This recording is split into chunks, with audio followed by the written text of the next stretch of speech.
Hello guys, I am again here to explain the short trick of formal charge. इससे पहले के lecture में मैंने आपको short trick of Lewis dot बताया था, आपने देखा होगा, बिल्कुल अच्छा लगा होगा आपको। आज बताता हूं मैं आपको फॉर्मल चार्ज। इवन आपकी बुक में कहीं दूर दूर तक फॉर्मल चार्ज के बारे में कुछ नहीं बताया गया है, और जब सीधे एप्लीकेशन करते हैं तो वहां टीचर बोल देता है formal charge in the competition. Book में लिखा होता है कि इसका answer due to formal charge ये होगा, जो नीचे शॉर्ट ट्रिक्स दे रखी होती हैं, लेकिन कहीं एक्सप्लेन नहीं किया जाता कि फॉर्मल चार्ज होता क्या है। तो मैं बताता हूं, और जहां एक्सप्लेन किया भी गया है वहां पर बहुत गंदी तरह से हुआ है, बच्चों को समझ में नहीं आता है, फॉर्मूला समझ में नहीं आता है। मैं आपको ट्रिक देता हूं पहले फॉर्मूले की। तो साहब फॉर्मल चार्ज की फॉर्मूला बता रहा हूं, कहीं अवेलेबल नहीं है, ध्यान रखिएगा। जूस जो बाजार में लोग जूस पीते हैं, संतरे का जूस आधा गिलास रोज पीना चाहिए। ZUS डिवाइड बाय 2, जूस आधा गिलास। ये जो डिवीजन है वो केवल S के साथ है, Z और U के साथ नहीं है। अब यहां पर Z कौन है? Z किसी भी एटम का आउटर मोस्ट शेल इलेक्ट्रॉन है।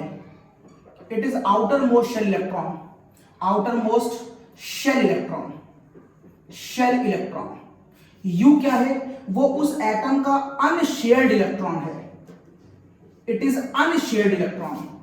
S क्या है? उस एटम के साथ टोटल शेयरिंग कितने लोगों की हुई है। It is total shared electron divide by 2। आप इससे यह पता कर पाते हैं कि किसी भी कंपाउंड के ऊपर चार्ज है कि नहीं है। किसी भी कंपाउंड पे चार्ज है कि नहीं, ये जानने से हमें क्या फायदा होगा। जिसके पास चार्ज ज्यादा होगा वो कंपाउंड अनस्टेबल होगा, और जिसके पास चार्ज कम होगा वो कंपैरेटिवली कंपाउंड ज्यादा स्टेबल होगा। ऐसा मैं क्यों कह रहा हूं? क्योंकि यूनिवर्सल ट्रूथ रूल है, जिसके पास चार्ज होता है उसकी रिएक्टिविटी ज्यादा होती है, और जिसके पास रिएक्टिविटी ज्यादा होती है उसकी स्टेबिलिटी कम होती है।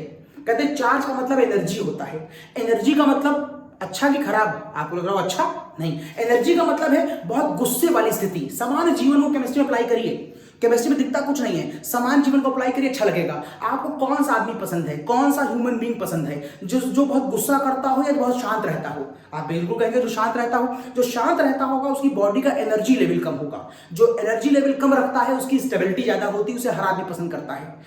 अगर आप किसी पार्क में जाएं और आपको दो लोग वहां दिखाई दे रहे हो, एक बच्चा और एक बुजुर्ग, बताइए किसकी एनर्जी ज्यादा होगी? ऑब्वियस बच्चे की होगी। बच्चे की एनर्जी ज्यादा होगी लेकिन उसकी स्टेबिलिटी कम है, समाज में उसके वर्ड्स की कोई वैल्यू नहीं है, वो किसी से प्रॉमिस करेगा तो कोई मतलब नहीं उठता है। लेकिन वहीं पर बुजुर्ग भी पार्क में बैठे हैं, वो चुपचाप बैठे हैं, दौड़ भाग नहीं कर रहे हैं, आप देख के समझ गए कि एनर्जी बहुत कम है। लेकिन आपको मालूम है उनकी एनर्जी कम है लेकिन समाज में उनकी वैल्यू बहुत है, क्योंकि उनके अंदर उनके वर्ड्स की वैल्यू है। वो अगर किसी को कोई प्रॉमिस करते हैं तो आदमी मानता है कि बिल्कुल ये पूरा करेंगे। तो समान जीवन समझिए, एनर्जी बच्चे में ज्यादा है लेकिन स्टेबिलिटी नहीं है, और बुजुर्ग में एनर्जी नहीं है लेकिन स्टेबिलिटी है। अब मैं एनर्जी को बता रहा हूं चार्ज से। अगर बैटरी आपकी चार्ज है तो मैं कहता हूं उसके अंदर एनर्जी है, अगर उसमें एनर्जी है तो बैटरी टर्म मत समझिएगा, समान जीवन की बातें समझिए। चार्ज होगा तो एनर्जी होगी, एनर्जी होगी तो स्टेबिलिटी नहीं होगी। इस वाले लॉजिक पर हम फॉर्मल चार्ज लगाते हैं और हम ये समझ जाते हैं कि अगर कोई एक कंपाउंड बहुत से स्ट्रक्चर बना रहा है तो उन स्ट्रक्चरों में से कौन सा स्ट्रक्चर सबसे ज्यादा वैलिड होगा, जिसका फॉर्मल चार्ज सबसे कम होगा। तो ये एप्लीकेशन होती है, तो फॉर्मल चार्ज में निकालना जरूर आना चाहिए। फॉर एग्जाम्पल अगर मैं आपसे कहूं कि बताओ H3O+ का फॉर्मल चार्ज क्या होगा, साफ दिखाई दे रहा है, प्लस लगा हुआ है। अब इस प्लस को मैं प्रूव कर दूंगा कि प्लस आया कैसे। कई जगह फॉर्मल चार्ज साफ दिखाई देता है, कई जगह मैं दिखाऊंगा साफ दिखाई नहीं देता। फिलहाल यहां देखिए, अगर मैं इस डायग्राम को दिखाऊं तो O के पास आउटर में 6 इलेक्ट्रॉन होते हैं, ये देखिए 6। और आपने कहा ये देखिए पानी, ये देखिए पानी आ गया, इट इज वाटर। और अगर आप यहां पर एक H+ आयन ले आए तो इसके पास अपना कोई भी इलेक्ट्रॉन नहीं है, लेकिन जब आप इसे कोऑर्डिनेट बॉन्ड दे देंगे तो ये सारे इलेक्ट्रॉन इसकी बॉन्डिंग में यूज हो जाएंगे। इसके ये 2 इलेक्ट्रॉनों में से मान लो ये फिगर आ गई, ऐसे बॉन्डिंग में यूज हो गया। तो जब इसका इलेक्ट्रॉन इससे दूर चला गया तो इसको तो फायदा हो गया, नुकसान किसको हो गया? O को। लिहाजा ये चार्ज अब O के ऊपर दिखाई देगा, और आप इस डायग्राम को ऐसे दिखा सकते हैं। अब मैं कह रहा हूं कि मैं फॉर्मल चार्ज निकाल कर दिखाता हूं ये आया कैसे। तो देखिए फॉर्मल चार्ज मैं ऊपर हटा रहा हूं, देखिए फॉर्मल चार्ज कैसे आया समझिएगा। मैं O पर अप्लाई कर रहा हूं तो मैं लिख रहा हूं फॉर्मल चार्ज ऑन ऑक्सीजन, और मैं अगर यहां लिखता हूं तो ऑक्सीजन के आउटर मोशन में कितने इलेक्ट्रॉन होते हैं? O का एटॉमिक नंबर 8, 2,6 होते हैं। 6 में से कितने इलेक्ट्रॉन अनशेयर्ड हैं चेक करिए। ये वाले इलेक्ट्रॉन शेयर्ड हो गए हैं, ये वाले इलेक्ट्रॉन शेयर्ड है, ये शेयर्ड है, ये अनशेयर्ड है। मींस यहां पर 2 इलेक्ट्रॉन अनशेयर्ड हैं।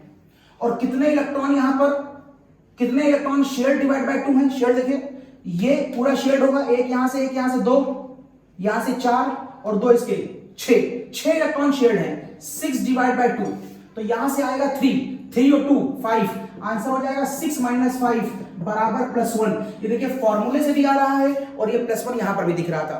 तो मैं कह रहा हूं कुछ केसों में आपको ये चार्ज दिखाई देगा, लेकिन कुछ केसों में आपको ये चार्ज दिखाई नहीं देगा, फिर भी वहां चार्ज होता है। वो केस देखिए, हटा रहा हूं, ये हटा रहा हूं। अब देखिए वो केस, और वो केस आप बना लीजिए ये। फॉर एग्जाम्पल मैं आपसे कहूं कि मुझे बताइए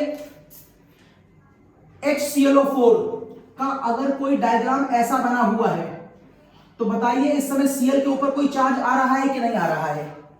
क्या Cl के ऊपर कोई चार्ज आ रहा है कि नहीं? तो चेक करिए Cl पे चार्ज आ रहा है कि नहीं। तो मैं कहूंगा इस बार formal charge on the Cl। Cl के आउटर मोशन में कितने इलेक्ट्रॉन होते हैं? 7 माइनस कितने अनशेयर्ड हैं? 1 2 3 4 5 6 7, सारे इलेक्ट्रॉन शेयर्ड हैं, कोई भी अनशेयर्ड नहीं है। माइनस कितने इलेक्ट्रॉन शेयर्ड डिवाइड बाय 2 हैं? ये 2 इलेक्ट्रॉन शेयर्ड, ये 2 शेयर्ड, ये 2 शेयर्ड, 6 और यह 7 8, ये दोनों शेयर्ड माने जाएंगे, एक इसका भी ले लेंगे। 8 डिवाइड बाय 2, तो यहां से आएगी वैल्यू 4, दैट इज 7 - 4। इसका मतलब इस समय Cl के ऊपर +3 चार्ज यहां पर दिखाई दे रहा है। इसका मतलब ये हुआ कि Cl के ऊपर यहां कोई ना कोई चार्ज है। अभी मैंने पूरे एटम का नहीं निकाला, आप इसी तरह O का भी निकाल लेना, इसका निकालना, इसका निकालना, इसका निकालना, इसका निकालना और फिर टोटल सम कर देना। तो प्लस और माइनस सम करने पे जो भी चार्ज आएगा वो पूरे कंपाउंड का होगा। फिलहाल इस तरीके से आप फॉर्मल चार्ज निकाल सकते हैं और उसका फायदा और नुकसान क्या है वो भी मैंने आपको बता दिया। फॉर्मल चार्ज अगर ज्यादा आएगा तो वो कंपाउंड लेस स्टेबल माना जाएगा। मैं आपको क्वेश्चन देता हूं, आप अपने आप करिएगा, उसका आंसर फॉर्मल चार्ज से आता है और किसी से डिस्कस जरूर करिएगा, तो आपको लगेगा कि कितना ज्यादा कंफ्यूजिंग वो क्वेश्चन है।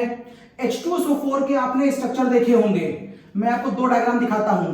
बताइए out of these 2 diagram which diagram you suppose to be right? Out of these 2 diagram which diagram you suppose to be right? बताएं, जल्दी बोले, इनमें से कौन सा डायग्राम सही है? मुझे लगता है आप किसी बच्चे से किसी भी टीचर डिस्कस करेंगे तो वो बोलेगा ये सही है।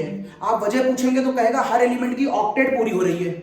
ऑक्टेट आपको दिखाएगा, इसके पास 6 थे, एक यहां से 7, एक यहां से 8, इसके पास 6 थे, 2 ऊपर से आए 8, यहां पर 6 थे, 2 नीचे से आए 8। ऑक्टेट ये कहते तो गलत है, यहां पर 6 पहले से थे, यहां से आया 7, यहां से 8, यहां से 9, यहां से 10, यहां से 11, यहां से 12, अरे ऑक्टेट से बाहर चला गया। लोग कहेंगे ये गलत है। समझ लीजिए एक्चुअल में दोनों डायग्राम सही हैं और ये डायग्राम 100% सही है, जबकि ये डायग्राम 99% सही है। Means it is much better than this. Octet कोई फाइनल रूल नहीं होता। अब ये डायग्राम ज्यादा सही क्यों है? ये निकलेगा फॉर्मल चार्ज। आप मेरा फॉर्मूला हर एलिमेंट में लगाइएगा और सारे लगाने के बाद सबका टोटल फॉर्मल चार्ज चेक कर लीजिएगा। यहां पर आप सब पे फॉर्मल चार्ज निकालिएगा, आप ये पाएंगे कि इसका फॉर्मल चार्ज कम आएगा, इसका फॉर्मल चार्ज ज्यादा आएगा। And this is the cause this diagram is much more better arrangement or better explanation with respect of bond. This diagram is much right than this. तो फॉर्मल चार्ज का ये फायदा हुआ। तो इस तरीके से फॉर्मल चार्ज बहुत इंपॉर्टेंट हेडिंग है। मैंने आपको ट्रिक की फॉर्म में बताई, बहुत शॉर्ट बताई, आप खुद प्रैक्टिस करिए और जिन क्वेश्चनों के आंसर ना आए फॉर्मल चार्ज में मेरे चैट बॉक्स में डालिए, मैं आपको उसका आंसर दूंगा। और फिर मिलते हैं एक नई शॉर्ट ट्रिक के साथ after a commercial break. Subscribe करना मत भूलिए, अच्छा लगे तो लाइक जरूर करिए, मुझे मोटिवेशन मिलेगा। अगले लेक्चर मिलते हैं after a short break. Bye.